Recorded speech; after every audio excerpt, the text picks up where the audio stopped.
Welcome to the Sound Mind podcast, where I invite interesting guests from the music field and discuss with them topics such as musical and personal growth, pursuing excellence and self talk, body and mind maintenance, practice and work routines, music business, and more. I'm your host, Mihail Hrustel, and welcome to the Sound Mind podcast.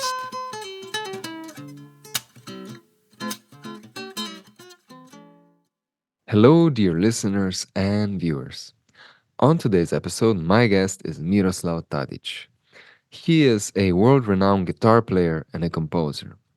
To me personally, he is a huge inspiration when it comes to guitar playing and incorporating tradition into your own music.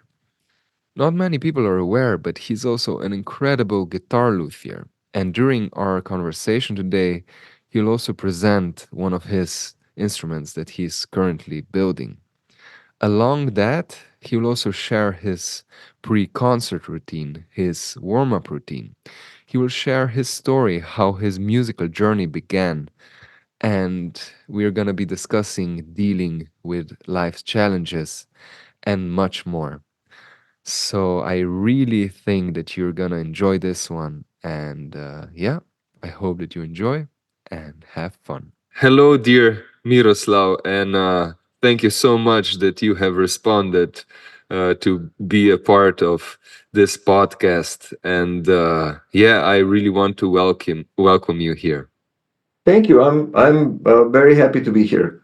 Yeah, and the first thing I want to mention is that I want to thank you also for all the inspiration that you have been to my playing, to me as a guitar player, and I just am so inspired every time I see, like right yesterday I saw another one of your videos where you're playing with a violin player, Yvette Holdsworth, Holdsworth. Yvette Holdsworth. Yes. Exactly, another wow, such a fantastic and phenomenal performance, very delicate.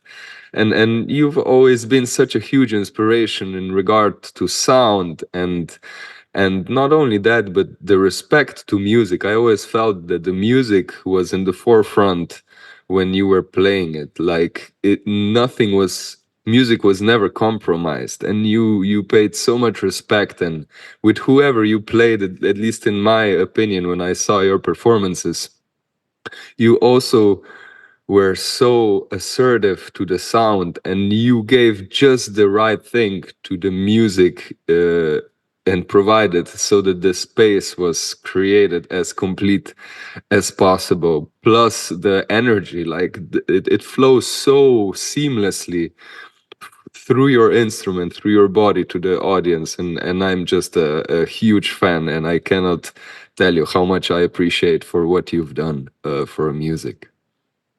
Well, I mean that's very kind. I mean it's a wonderful compliment, and it means a lot to me. That it's inspiring to other musicians. Just like how I was inspired. I mean, and of course I'm still inspired by great masters, and I'm inspired also by younger people and by my students. And it's really important. This in this age when we are on Zoom and on video and everything. This kind of human uh, transmission of knowledge and of inspiration, I think, is incredibly important.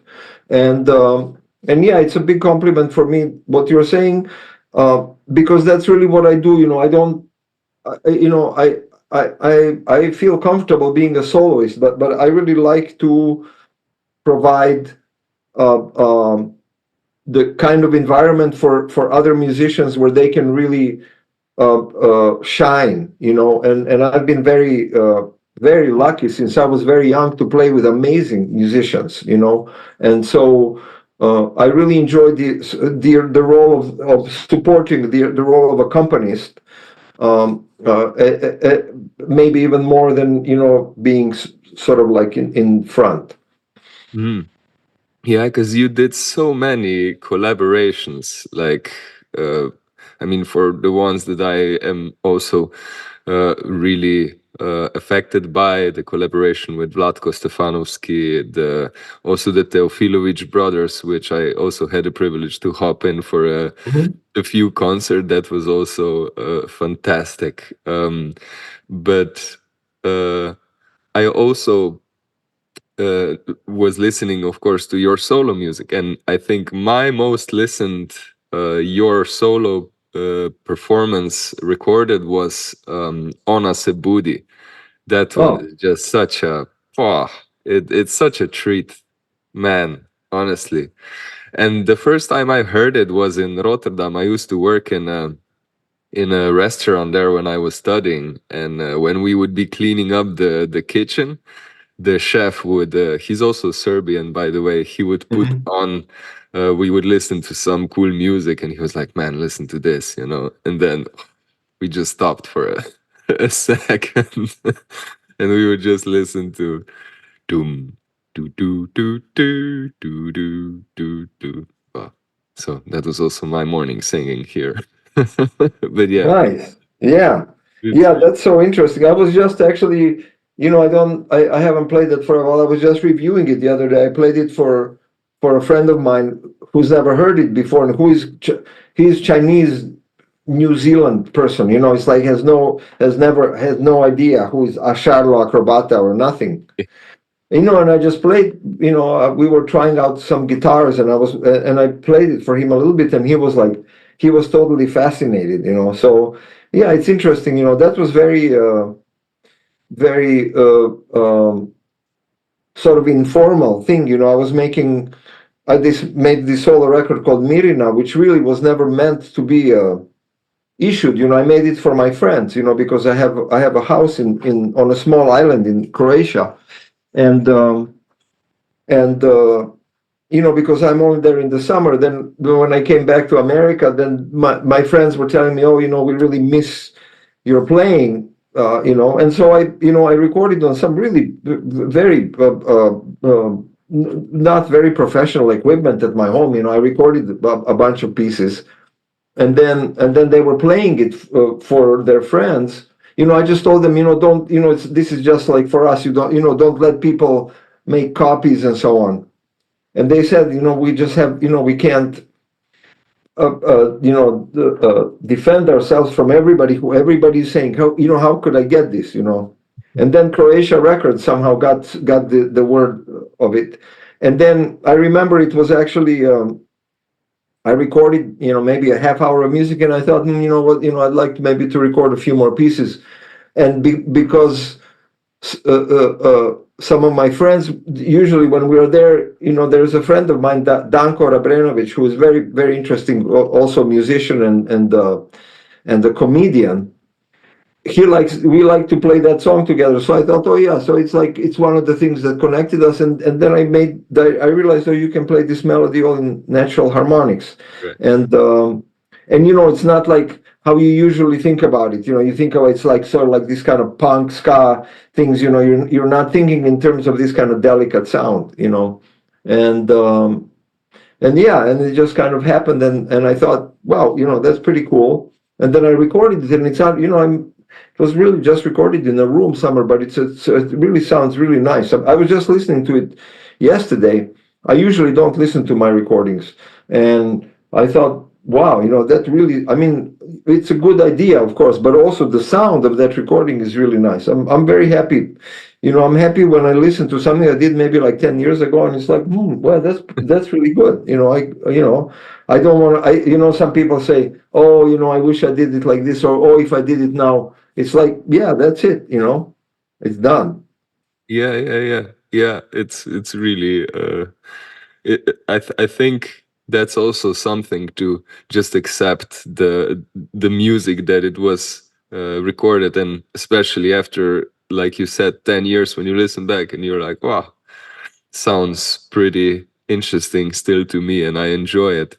And you were mentioning also something about playing guitars, and I'm not sure if people listening know that many know you mostly from your musical endeavors, but you're also a serious when it comes to guitar building and being a luthier.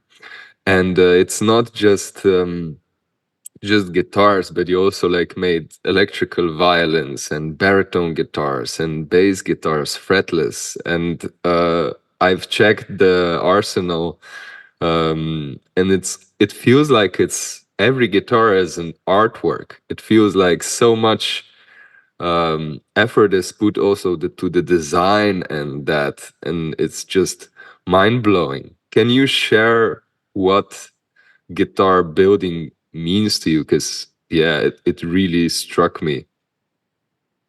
Yeah. Yeah, thanks for asking that. Because it means a lot to me. It's something that makes a balance in my life. It's still connected to music and to guitar, but it's also connected to completely different things. Since I was very young, I was always like interested in, fixing things and just like to do things with my hands. And so now it's a long time ago. Now it's like I think in 2001 I started actually making guitars. Before that, I was making some pedals and just cables or smaller things like that.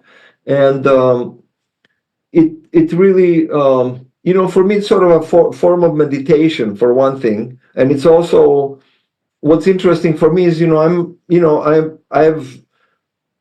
uh, I've taught guitar since I was 17 years old. So I've been a teacher for a really, really long time. And so to be, now already I'm in my 60s, and to be a student again of something, because I'm learning about building guitars, and um, I'm very, very curious about it.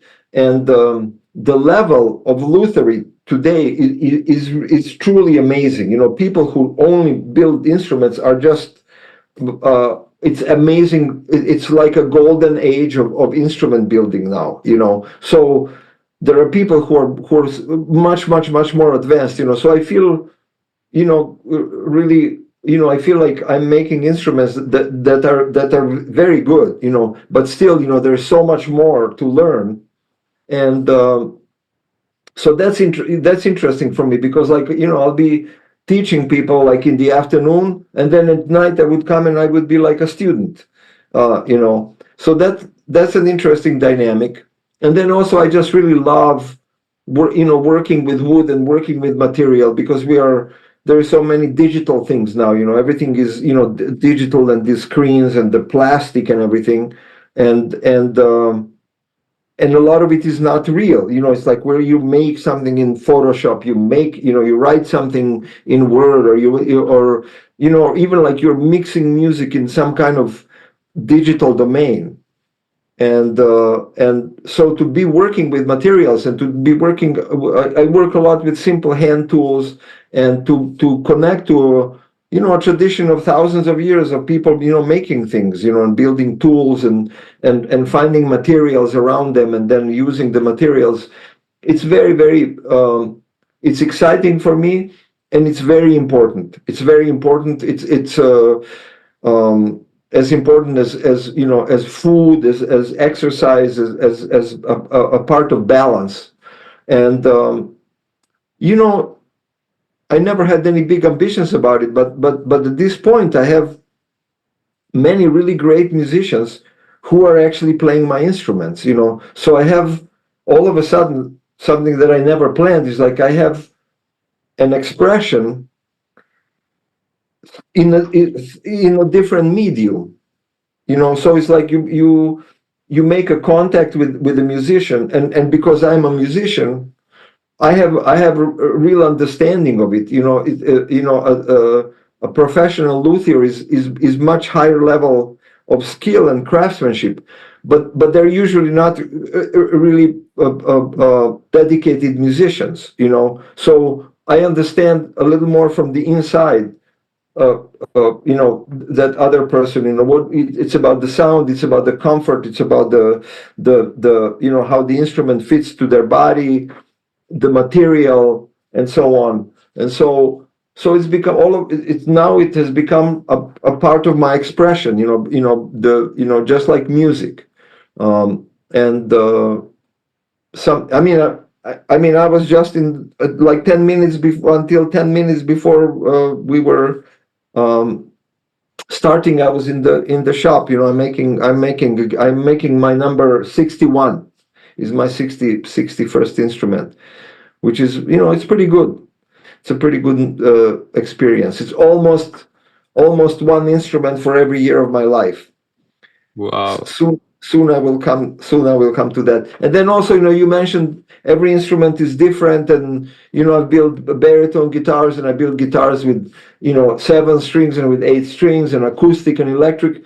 I have a great advantage that this is not my profession, so I don't have to think, oh, am I going to be able to sell this? It's like, I don't care. I just want to make an instrument, and or if I'm making it for a friend, I'm not thinking, how much profit do I need to make or whatever. So unfortunately, the great builders, they don't have such freedom, because they have to think about the market, and they have to think about the customers, and things like that. So so for me, it's a playground. It's something where I also have a lot of power, because I can think, you know, if I can, I think about some guitar, whatever, that has, 11 strings, or that has like 5 pickups, or that has 3 necks, or whatever, I can figure out how to make it, So it's pretty exciting part of my life, for sure. Mm. And what is this 61st guitar? What is it? Like, what are you, is it a classical guitar or? It's a good question. It's something, I've been, for a while, I didn't want to build acoustic guitars, because I knew that that was really going to occupy me, and it was dangerous for me, because I was afraid that it was really going to interfere with my practicing, mentally, because it's like, if you're building, especially acoustic instrument, it's like I'm thinking about it all the time. I'm thinking about the internal architecture of the instrument. I'm thinking about the materials. I'm thinking about the procedures, how to make it. But at a certain point, I just said, okay, I got to do it. So I concentrated on making nylon string guitars. I made some flamenco guitars. I made several baritone guitars. I made some more classical guitars. A little more. For me personally, I like to be right in the middle between like a classical and flamenco. Because I don't really play strictly classical music. I like something that's a sound that is a little more sort of rustic and folkloric, but also, I come out of classical background, so I like also to be able to play something that is, very refined sounding. Um, and I really love to play electric guitar, and I love to play classical or flamenco guitar, nylon string guitar. But I've never had a really strong relationship with steel string guitar. I've played it, but I've usually used it more for color and so on. And I never felt like I have like a real strong connection with that instrument. And then recently I started thinking about how I can make a steel string guitar, but that is more something to my liking, something that I could actually relate to better than a traditional, okay, like a Martin or a Taylor or something like this.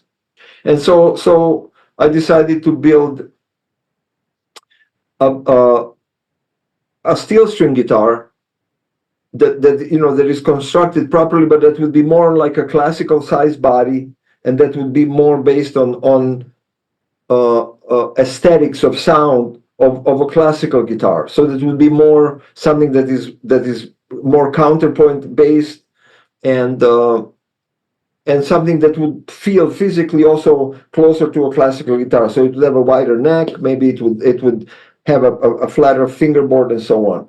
And so I made one, and it turned out pretty good. I'm actually very happy with it. It was one of those things, like, I had no idea how it was going to be. and it turned out very nice. It's very exciting to play it because it has a special sound, and so immediately I decided to make another one, because when you make one guitar, you can't just make one. You learn things from it, and so now I'm in the process of making that second steel string guitar. That's even closer. It's closer to classical by construction. So that's a long answer to your question right there. Wow.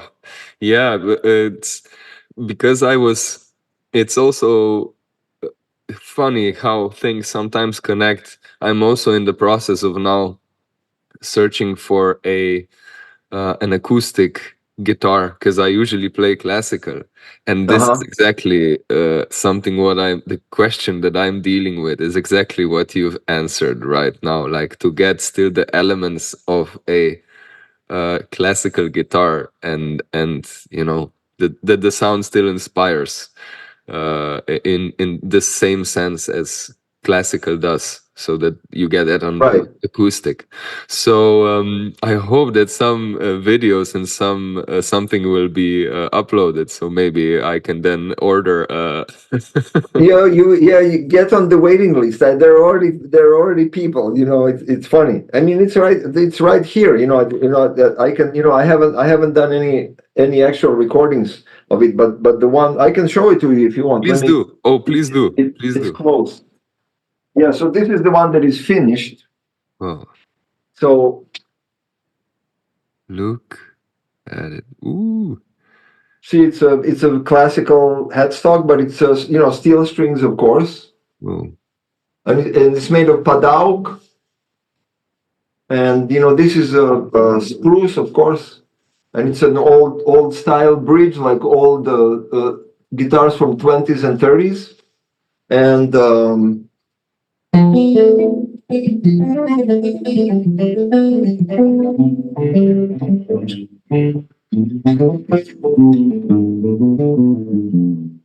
And also the thickness of the fret is also the yeah, this yeah, the is fingerboard also. is very much like classical. Yeah, yeah. So for me, it feels really, if I take it, if I play anything, that I play on nylon string,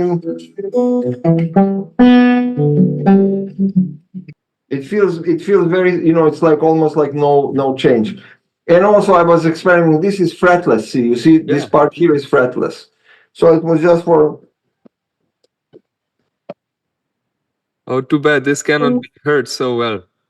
Oh, Uh, wait a minute. I tell you, I think maybe now you'll hear it a little bit better. yes.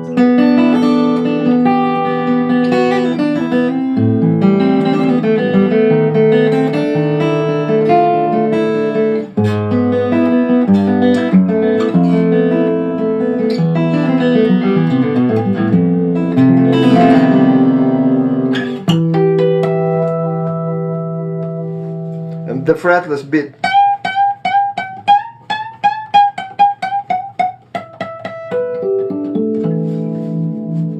But probably I would make it the whole fretless. It's too little up here. But Yeah. yeah, it's nice, and I make all of them now with this Yeah. because it's very good for the player, because you get a better, more realistic sound, and it's good if you're playing with another instrument acoustically, like with violin or flute, because they can't hear guitar very well because it's going out there. But if they're on this side of you, from this, they can hear much better. Whoa. So And so it a lot does. of a lot of luthiers now are using these side ports. Yeah, and it does not compromise the sound of the guitar. Not at all. No, I mean, there's been, I've been reading a lot of literature. There are people who are like, I'm not very scientific about it at all, and I don't like to, there are people who love just to sit and compare the guitars and take notes and everything. I don't have a lot of patience for that.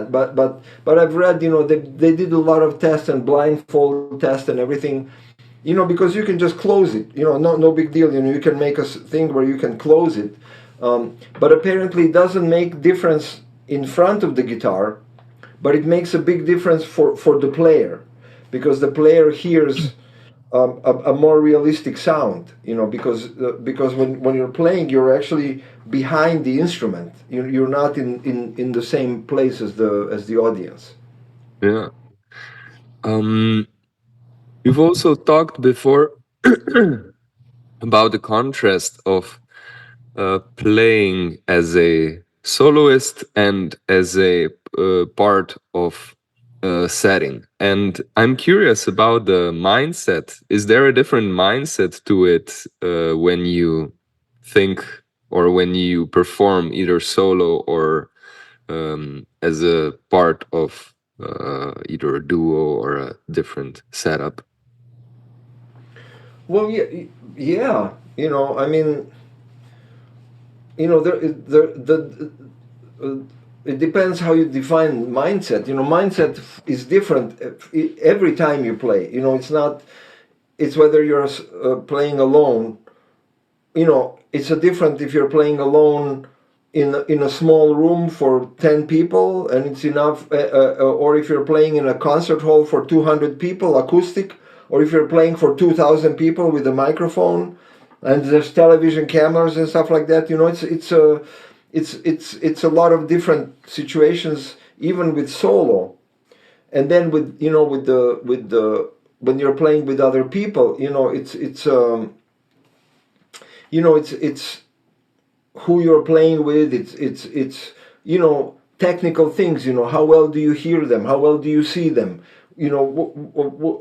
How is the room? You're relating to all of those things every time that you play. So I think, uh, rather than having a mindset, it's more like having an open mind for a situation, because you really need to deal with unexpected things all the time, because the performance conditions are always different. Sometimes you think it's going to be perfect. It's going to be, it's the right size hall and you got a good sound person and everything is full and you're feeling good, and then you go out and something's not right, and so you have to deal with that.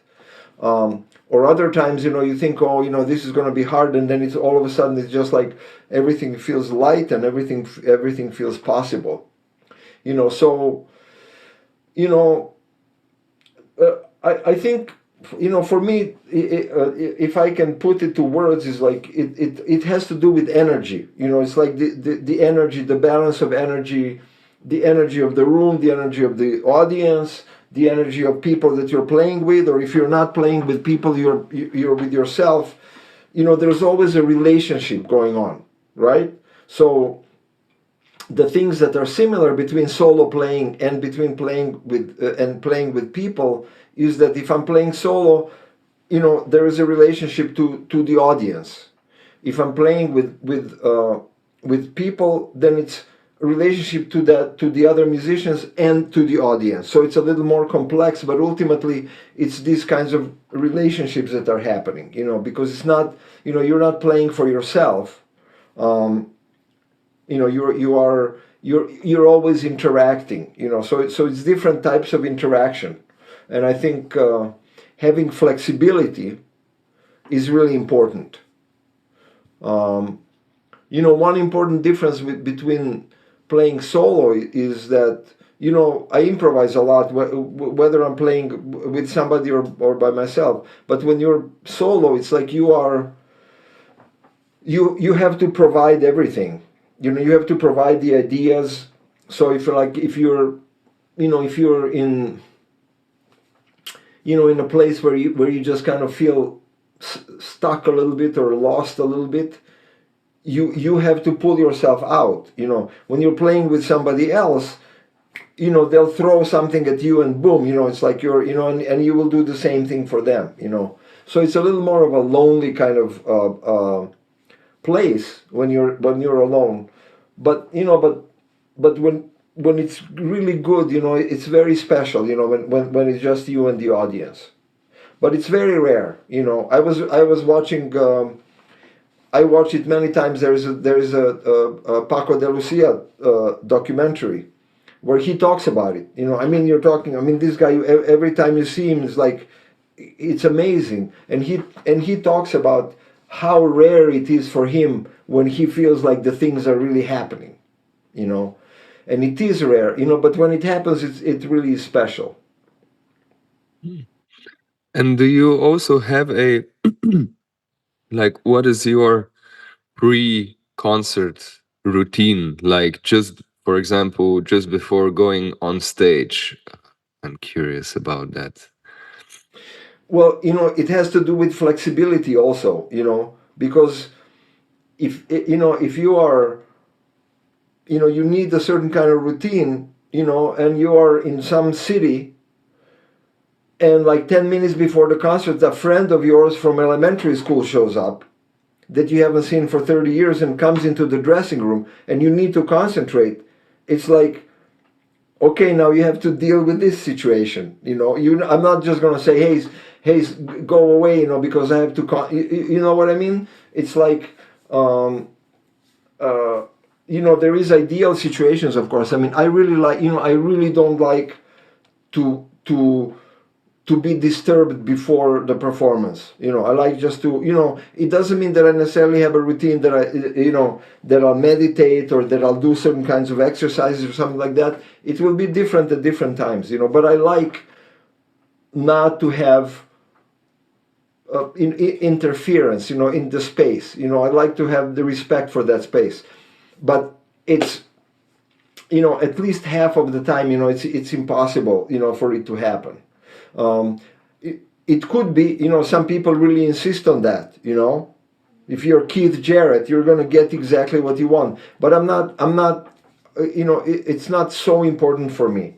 What's more important is to be flexible and to have a certain amount that you try always to have.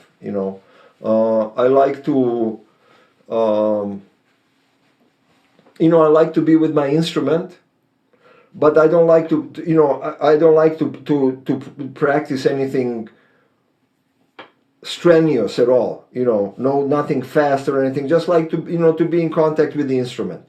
Vlatko, for example, I mean, he'll be going.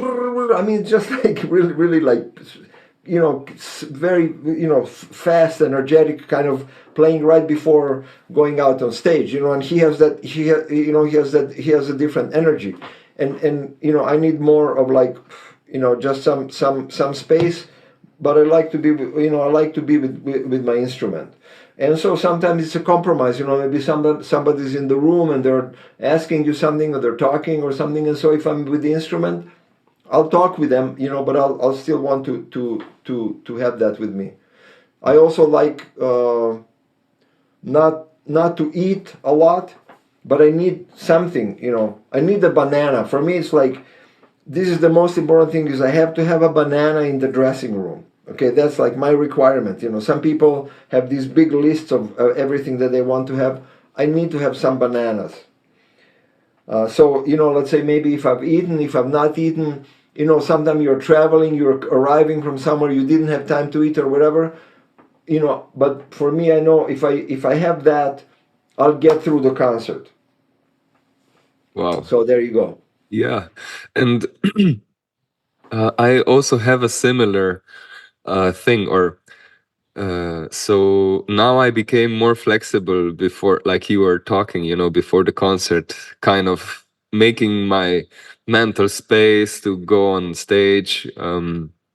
Especially if I'm solo, then I'm a bit more strict. But what it used to happen, that I just wanted to be completely closed down and not let anyone inside. But that was just, I noticed now that that was coming from fear of failure, like that I would change something in my routine before the concert, and that then I would disappoint people, or therefore I would play less good. No, no, no. But then I allowed it once. I was like, okay, let's test it. It's okay. Probably it won't be that bad. I played at home. It works, so should be okay. And I don't know, like I had these not intense conversations, but just like hi, some kindness or something. Mm-hmm. Like you said, friend that you haven't seen for long comes by, and It was a great show. It was a great show. Like it didn't take anything away. Maybe it even connected me more to the audience because I knew that people could come to see me that care for me, and then I have to say that it was actually about it was working beneficially. So if like you said, if friends come, if people close to your heart come, I now invite them. If they want, they may, like it's okay. Like I noodle a little bit or connect, and that's completely fine with me now. Yeah. And you are also a teacher, and I'm curious, what what do you think of teaching in sense of what makes you a good teacher? What do you think that makes you a good teacher? Well, I hope, it's teaching is a very individual thing, in my opinion. Which means that you're not a good teacher for everybody. Uh, the main thing, for me personally, and also I'm very lucky to work at a school which also has the same philosophy, is uh, that you have to treat everybody as an individual. So therefore, I don't have a program. I don't have like, okay, what your first year, okay, so this is what you're gonna do, this, and that. It's not like that, because, and I understand there are people who need that, and there are teachers who are really good at that. Who have a program, and you know what it is, and you have a certain goals that you need that are very tangible. Well, I don't really have goals that are tangible in terms of a student. It's like, okay, let's say everybody, you need to be able to read. At this level, you need to have gone through these etudes in your first year, and in the second year these etudes, and you need to have played this repertoire or whatever. Because all my students are different. Some of them only play their own music. Some of them are improvisers. Some of them are not improvisers. Some of them are come out of classical techniques. Some of them come out of like a shredding electric technique or whatever. It's very, very different. So every student for me is like a blank canvas. And I teach at a school that has several teachers, and our philosophy is that we like for each student to spend some time with each one of us. So we don't have this possessive thing, which is more European. In the class of so and so, and I think that that's very healthy. Because really, I've had students who go for 4 years to graduate, and then you get your master's degree. It's 2 more years, 6 years. I mean, if I have to take 6 years to teach somebody, but what I know, I mean, I can teach you everything that I know, like in 45 minutes to maybe 2 hours maximum. And then the rest of the time, I just have to remind you of all those things that I told you in those specific situations. So I think a year or two with a teacher is optimum, and then studying with somebody else. When I studied, I had a very good teacher, but after several years, and he was the only guitar teacher. So then one year I studied with the oboe teacher. So they don't know anything. They don't know anything about guitar. So it's like they go, well, I don't hear. You're losing that melody there, or that inner voice is what happened with the inner voice. And the guitar player will, for them it's normal that there are certain flaws in the technique or in the instrument. Well, for other people, it's just like they're just listening to music, and it's like, hey, what happened? What happened with that bass note or whatever, So I studied with a cello teacher, I studied with a piano teacher, and I studied with an oboe teacher. And this was very, this was very, very helpful. And so I like for my students also to work with for sure with other guitar teachers and with other musicians, because they hear our instrument differently. Wow. And how come an oboe? Like how come you? Well, it was a teacher named Alan Vogel, who was a really a fantastic musician. Or he was somebody who was very. I was very interested in Baroque music at that time when I was a student, and he was a specialist for a Bach specialist. Also, I mean, he knew the keyboard and figured bass and everything also, and so it wasn't so. It didn't have to do with the instrument specifically. It had to do with the person, with the musician, and yeah, yeah. That was very very helpful. And you mentioned that you started teaching already at 17, and how how early did you actually start? Did you pick up the guitar, and then when did you decide, wow, this is the thing I want to do, especially in those times? Yeah. Well, I didn't start very early. I started playing guitar. I mean, there was always a guitar in the house. My father played guitar, but he was not a professional musician, or he sang very well, and he accompanied himself in those old songs, the old the Russian gypsy songs and Hungarian songs and these kind of songs of their generation, and there was always a guitar in the house, but they never had any ambitions for me, and so I knew a few little things, but it's only maybe when I was like 12 or something like that, 12 or 13, that I started, you know, playing every day, and then learning, just doing the normal thing that you people usually do with guitar. I didn't start with classical, I just wanted to learn, some, like Beatles songs and Neil Young and things like that. And then maybe when I was when I was about 15, I started. I felt restricted by these, like, just songs and chords and so on, and I started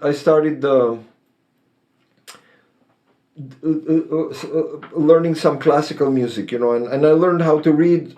I knew how to read music, because we learned in the elementary school, which was amazing.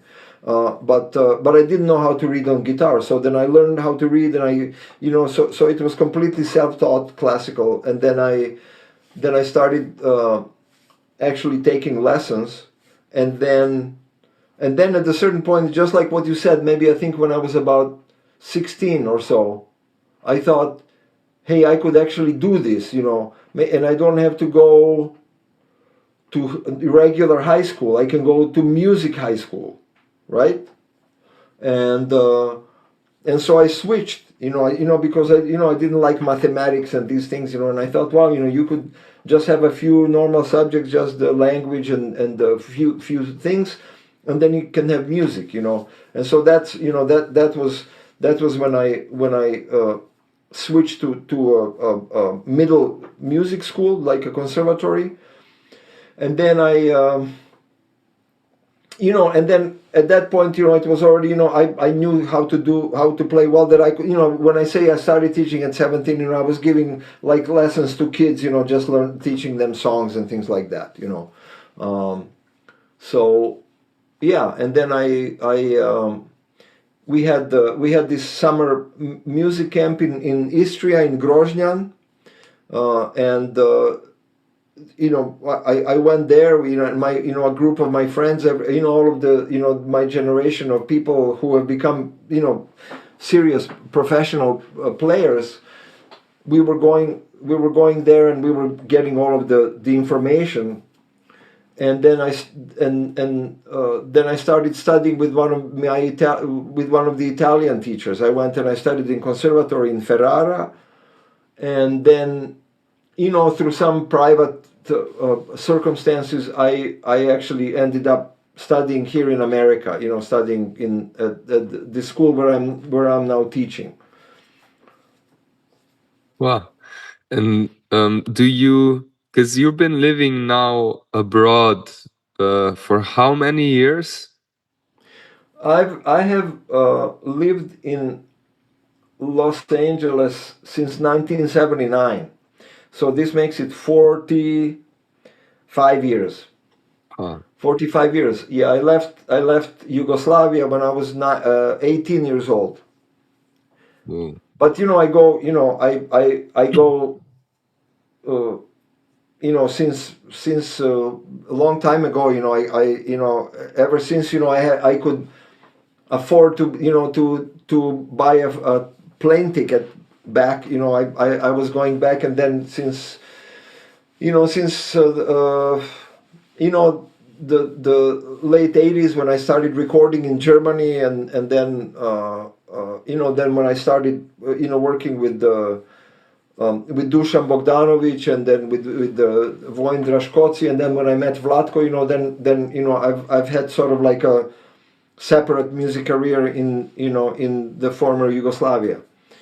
So it's been a very, I mean, I'm very happy how everything has turned out. You couldn't plan a life like that. Yeah. Neither to be a guitar luthier by accident, right? Yeah, how about that? Yeah, yeah. Yeah. And do you sometimes consider, maybe I want to return back to the Balkans? Like, do you miss it?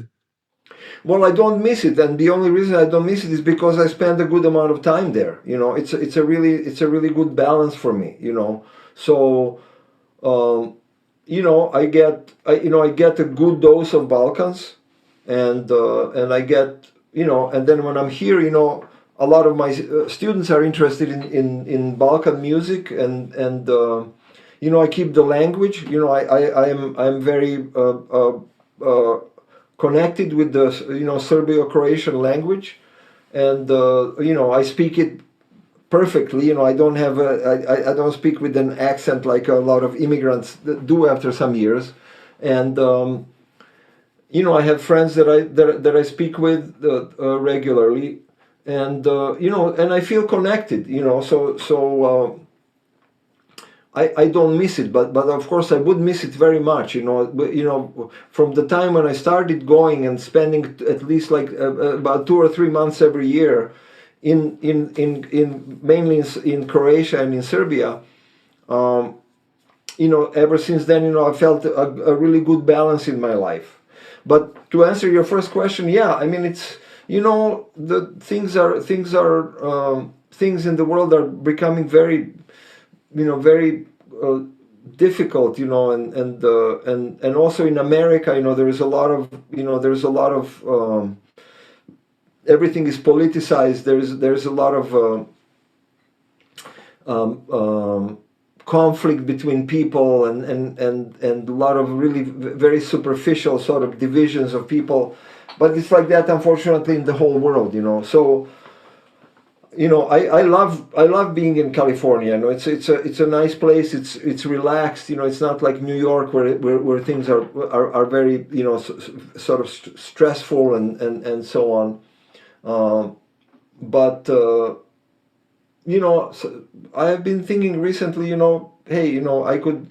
Maybe it could be the other way around, that I spend more of my year in Serbia and in Croatia, and then I come to California maybe for 1 or 2 months. I don't know. It will really depend. I will probably retire from my teaching job at some point, and at that point, I think I will spend more time there, and I will play more. Because unfortunately, I had to miss many opportunities to play in not only in former Yugoslavia, but in the entire Europe, and even other places, because it's difficult to travel and then to come back and to teach and to have to make up all of the time and so on. So I like to be here from September to May when I'm teaching, and usually I teach and record, maybe travel for a few concerts here and there, and then in the summertime is when I'm doing much more live performing.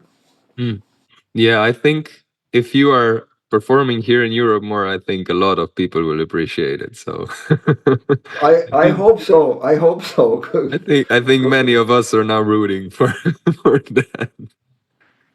Yeah, I am looking forward to it myself. Because I have been thinking more and more uh, about that. So it might happen, and yeah, I mean, I definitely hope. There's something about not being there. So when I come, it's like, it's something, for some people, people who are there, I think it's much more difficult, because it's more like normal, oh yeah, there he is again, or whatever, so it's, I still like to keep that balance somehow, so that I don't overdo it in a way, you know what I mean? Yeah, I can totally relate to that feeling, how special your homeland becomes when you are excluded from it. Like then you Right, see it exactly. completely differently. At least that's what happened to me. Hmm. Yeah. And I have only a couple of more questions. And the first one is, before we were talking a bit about the pre-concert routine, but do you have like a specific, let's say, morning routine, or even if that then goes forward to a practice guitar routine? Can you maybe talk a little bit about that? Yeah, no, that's a very good question. As a matter of fact, I do have a routine. I uh, almost exclusively play improvised music. Not free improvisation, but it's like when I play. If you listen to my playing, even like with Vlatko or whatever, you'll hear that it's similar, but it's never the same. I'm never playing like the same thing. But from my classical training, um, I've preserved something that kind of makes me feel um, grounded, and that's exactly, it's like my morning routine. It's something like, I do that, and then I feel ready for anything. I feel ready if I'm going to play maybe some classical music. I'm going to have to play with the chamber or orchestra, or chamber music, or if I'm going to play some crazy, free open improvisation or whatever. But I like to have my routine, and basically my routine is some technical work, and what I like to do is very simple things. I don't like to sit down. I don't like to play scales. I don't like to play anything that is actually um, musical. It's. I'll explain to you what I mean. I just like to deal with like mechanics of it's just warming up the body. So I start with separate hands, thinking in terms of separate hands. So I start with the right hand. I start with the free stroke with the tirando, and I just play open strings. In some combinations, I listen. I do it slowly. It's just a warm up. I get it into the sound of the instrument. You know, how it is. Your nails are always a little bit different, so you just see if you need to adjust your nails. See how your guitar is sounding on that day, or maybe I have several guitars. Because when I build guitars, I like to play them. So maybe maybe today I'll play this one. Do that. Do and it's all on open strings, okay? And then I do some exercises with the left hand that I learned a long time ago from Dusan Bogdanovic, they're actually based from cellists, and they are for horizontal movement, like this. Uh,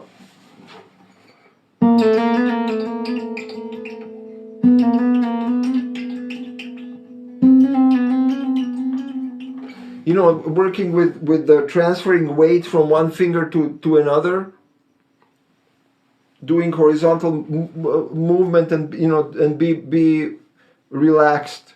So just concentrating on the body. It's kind of like a yoga combination with the instrument. Um, then I do also some other exercises with for the left hand, just to warm it up a little bit. Then I go back to the right hand and I do some apoyando, some rest stroke exercises, and I use some exercises from the book of my friend.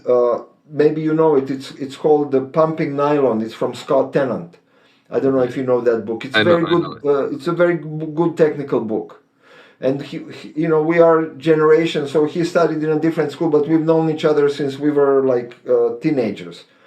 Um, very fine guitar player, and amazing technique. Um, and then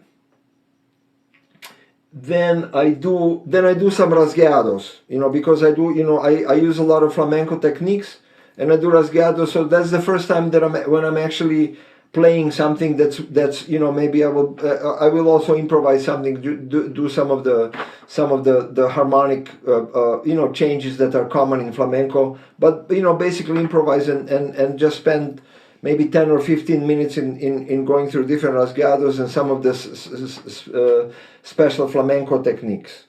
Uh, and you know, then I will do some exercises for the left hand for hammer-ons and pull-offs. Also abstract, no music, no scales. I don't like to play scales, because keep playing scales, you know, then like that, then your playing starts sounding like that.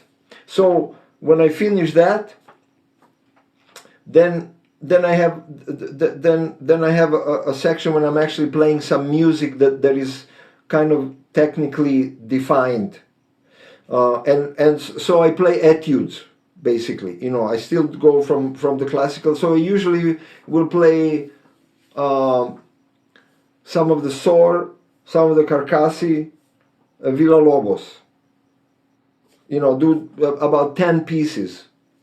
And so sometime I'll rotate that, you know. So now I'm doing the Sor again. You know, I'm going through the Sor studies. Sometime I'll do other Villa Lobos. Maybe I do Brouwer.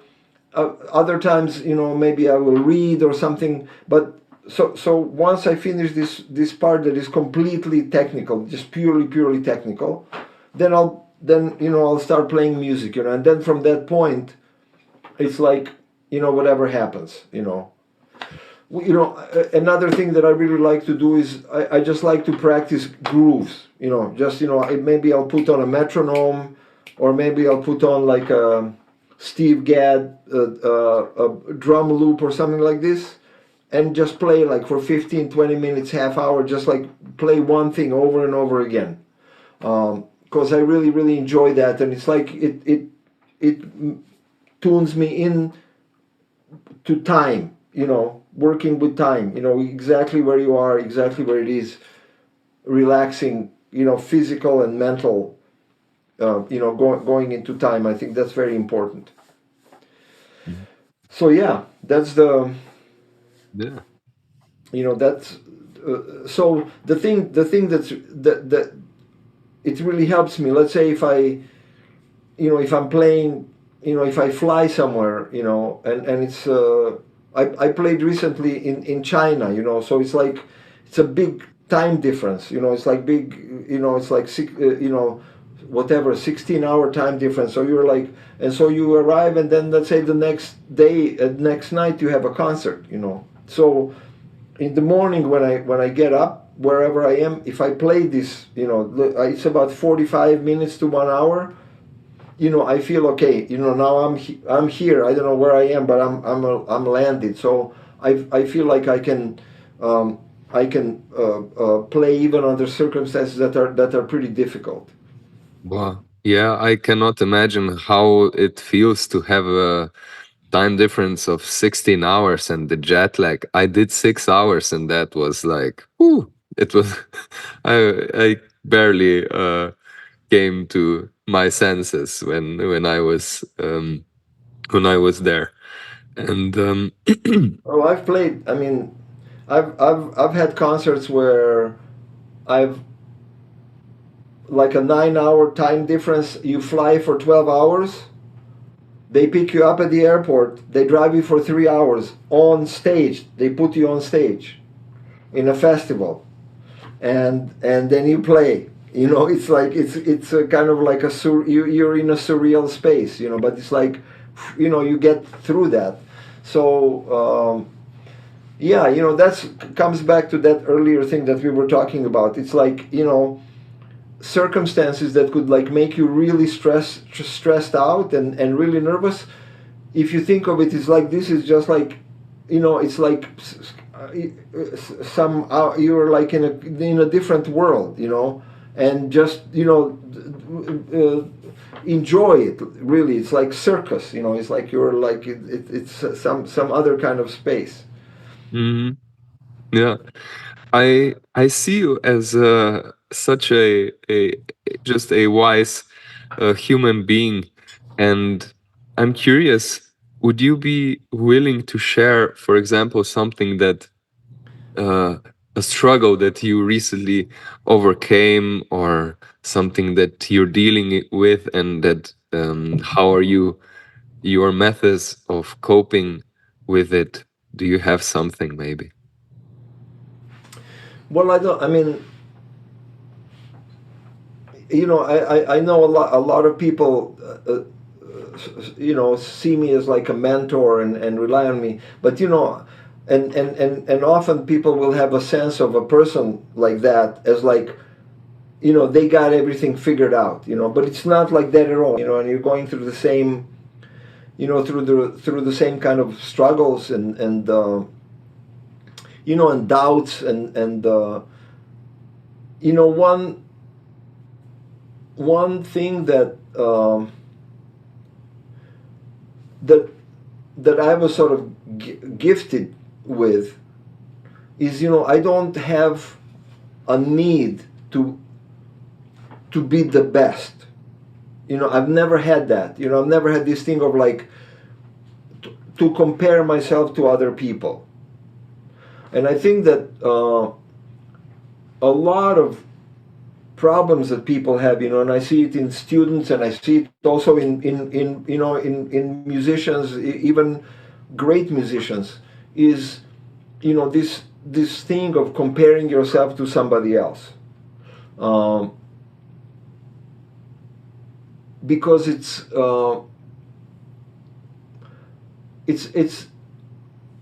not really that constructive. It can really be useful. I'm not saying that you should be like living in some kind of vacuum, but I think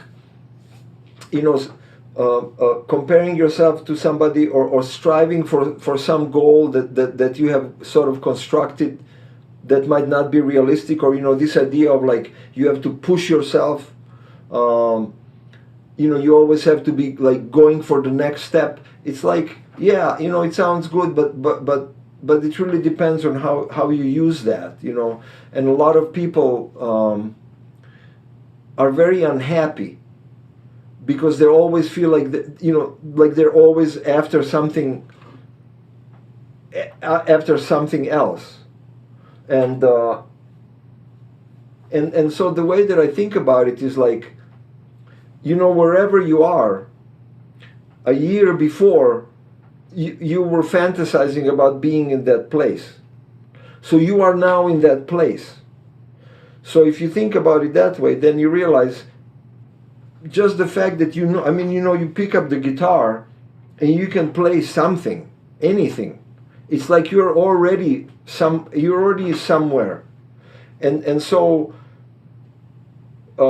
finding a balance between always moving forward, but also always being happy with where you are, and realizing you're already better than you were before. I think that's really important.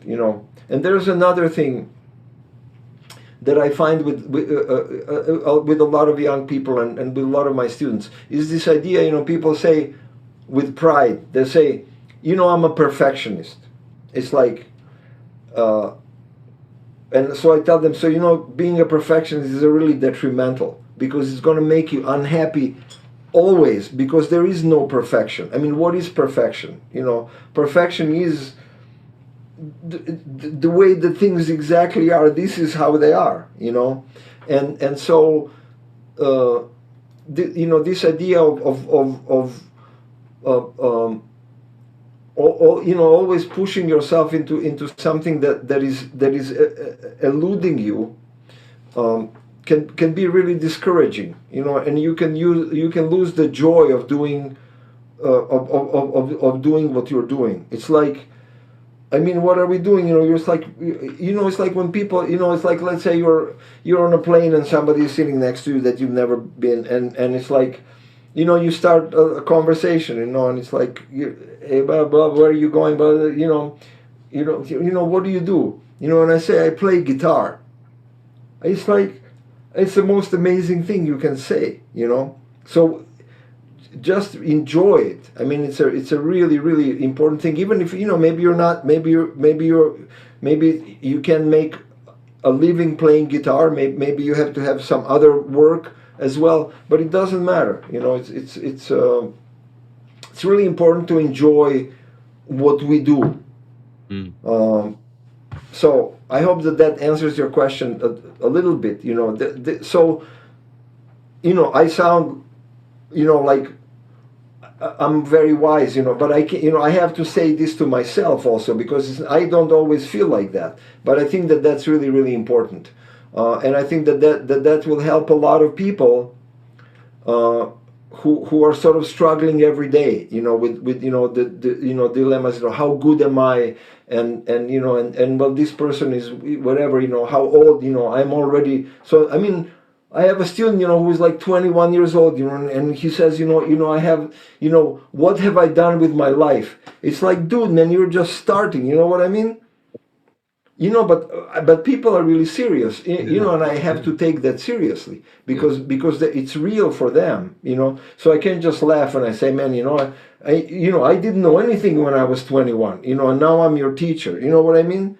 So I think that's where the core of the matter is. With struggles. And then sometimes it's just going to be hard, man. It's like, I mean, I've been, I had times when it's for whatever reason, it's like, some kind of, personal loss, or, um, um, any sort of thing, when you just, you know, there's no wisdom except you just have to get through it. You just have to get through it, and usually we do. Mm. Yeah. Well, thank you for this answer. I have uh one more question. Uh, like, is there a saying or a quote that you keep coming back to, like that appears often? You mentioned a couple before, but is there a specific one that you are saying to yourself when at difficult times or something?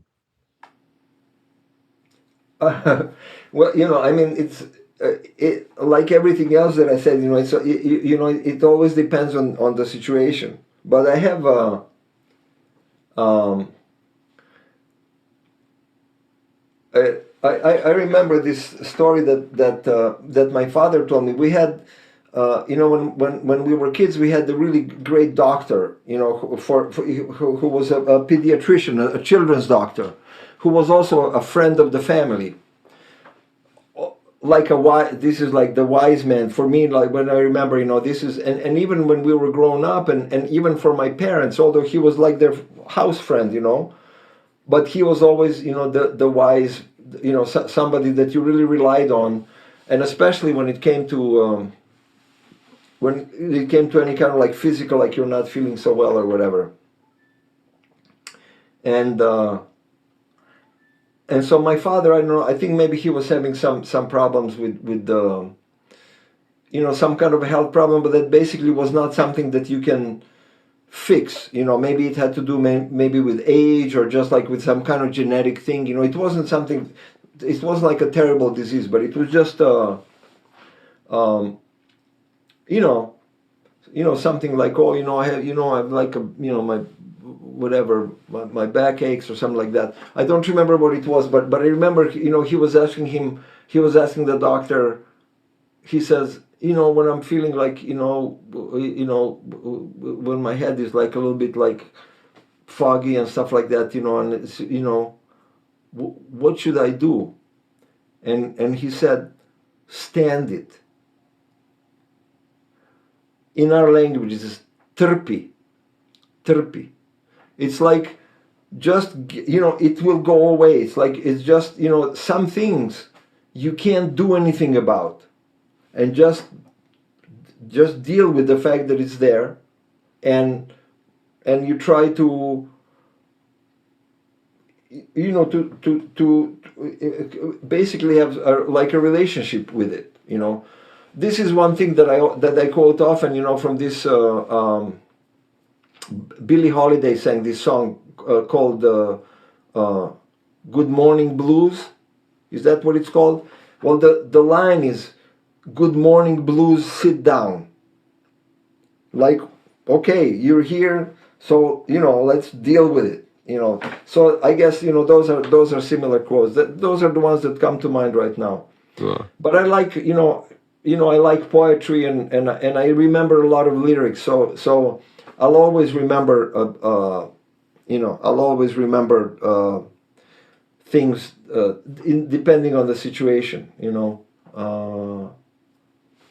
I like Bob Dylan, for example. I like his lyrics. So I'll quote him to my friends or to myself self often. Mm. Wow. Yeah. Don't follow leaders, watch the parking meters. That's a great line from him. Wow. Hey, thank you. Thank you so much. And where can people find out about your next concerts, or what you are currently busy with, or where? Well, I try to be pretty good about it. I'm not one of the. I'm not on Instagram, for example. I'm not on these kind of networks where I'm updating on people every day. Because I really, I don't have that kind of ego to think that anybody is interested in what I'm doing every day. For sure. But I do have a Facebook page. Where I usually post things with a little bit of time in advance, and it's I think it's called Miroslav Tadić Official. Mm. I have like a private page, but it's not, I don't really use it. I only have a private page so that I can have this like a musician's page. I also have a very good website. It's miroslavtadic.com. That is maintained by a friend of mine, and he's usually good at putting things up. I usually don't like to announce things until I'm sure of them. There's already many concerts for the summer, but until you know that it's happening, I don't like to announce it too much. But and also, I'm not like some super famous person that is being haunted by people all the time. My email is public. You can contact me from my website if somebody is interested in something. I have people who are interested in my pieces, or that send me a note, and I usually, I don't have like hundreds of these things, so I usually have time to answer, and to give them information. So yeah, I think there's pretty sufficient information out there. There's a lot of, I have so many, there's so many things now, that I've done, that it's like, it's pretty easy if you just start.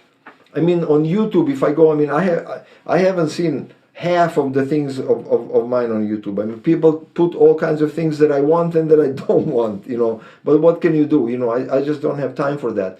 But if anybody's actually interested, if you spend a little bit of time, there's a lot of a lot of good representative stuff, the videos of solo and the different projects and things like that.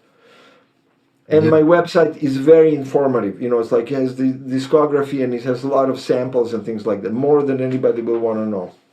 Yeah, I can confirm that your webpage is really well constructed, I would say. With Well, thank you. yeah, Yeah, that's also I think, I'm from that generation when that was where you get the info, and if on Instagram you can get these little bits and snippets, but if you're interested in some real information, it's still on the websites, of everybody. I think, it's like, this is where, if you're really interested, this is where you'll find some information. Yeah. Thank you so much. Thank you so much for your time, for your energy, and yeah, I really thank you from the depths of my heart that you shared all these information and personal insights and stories with me and us, everybody listening and watching. And thank you, Miroslav Tadić. And yeah, I wish you a good night. Thank you for having me. I'll be very happy if if anybody has some benefit from this, and hopefully I'll see you. I'll be. Where do you live? I now moved back to Slovenia. I lived in the Netherlands, but Uh huh. for a couple of months now I've been living in Slovenia. I had that calling that I have to return, so I listened to it. But Good. Which town do you live in? it's close to Maribor. It's Uh close to huh. Maribor. Yeah. The last time we met in Ptuj, I came by after the concert with you were playing with Vlatko and with Those Teodosij. Yeah. with that one, yeah. Yeah. That was a strange one, yeah. Well, cool. Yeah, we'll see. I know I'm playing in Ljubljana this in June. In June. Yeah, and there may be some more Slovenian gigs. So maybe please, if you're there, come and say hi. It would be great. Now I will remember you. Yeah. Because in Ptuj I didn't know you, so Of course. Yeah. this will be good. Yeah. Yeah. I am looking forward to see you again and to have a chat in person and in real life. Me Yeah. too. Cool. Okay, you take care. Thank you so And much. hopefully see you soon. If you've enjoyed this podcast, please hit the like button and subscribe to the channel. Also, feel free to share your thoughts and ideas on the topics we've discussed today in the comments, as well as any burning questions you might have for my future guests. I'm your host, Mihail Hrustil, and until next time, I wish you a sound mind.